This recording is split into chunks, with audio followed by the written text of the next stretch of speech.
Apa hal yang menurut lu lumrah dipahami orang sebagai bentuk kebenaran dan harus dilakukan, tapi sebenarnya itu fatal dampaknya dalam dunia finansial gitu? Ya pertama kita harus terbuka ke diri kita sendiri. Terus kedua orang harus memiliki tujuan sih. Banyak orang ini yang tidak realistis dengan tujuannya. Banyak orang ini yang selalu memiliki angan-angan yang terlalu dilebih-lebihkan tentang potensi masa depannya. Padahal saya dari dulu selalu punya prinsip bahwa orang tuh masalah keuangan tuh harus realistis. Orang harus sangat realistis dengan tujuan keuangannya. Supaya ya kedepannya planningnya ini bisa jauh lebih bagus kalau orang punya realistis. Nah, keadaan sebenarnya di Indonesia itu seperti apa ya di kacamata lu gitu loh?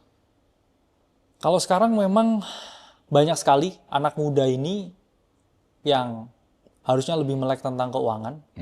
Namun pos-pos mereka ini kabur atau tujuan-tujuan keuangannya ini kabur.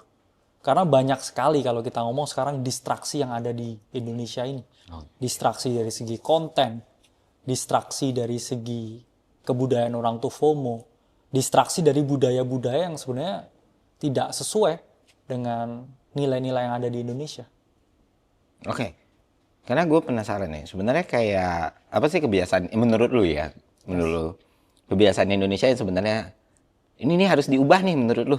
Tapi orang belum sadar itu diubah gitu dalam aspek finansial. Apa sih? Misalnya orang ngambil KPR dengan cara A kah, atau orang yang katakan misalnya orang yang main kripto dengan cara B kah, atau apa gitu. Ya, menurut saya pribadi ya orang harus menyadari sih bahwa jebakan utang konsumtif itu berat.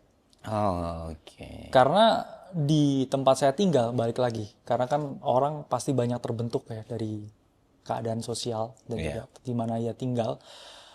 Di tempat kita selalu ada kebudayaan di mana gengsi kita tinggi. Kita sangat prideful. Kita rela berhutang untuk punya rumah dan juga perabotan rumah yang bagus supaya kita nggak malu sama tetangga. Dan kebudayaan utang untuk hal-hal yang saya ngomong konsumtif itu tinggi sekali. Dan memang faktanya di Indonesia ini kebanyakan kasus gagal bayar itu juga tentang utang-utang yang sifatnya itu bukan yang produktif tapi utang yang sangat konsumtif. Jadi itu jebakan gengsi dan juga gaya hidup dengan utang yang terlalu tinggi itu menurut saya pribadi menjadi belenggu saat ini. Tapi Bang,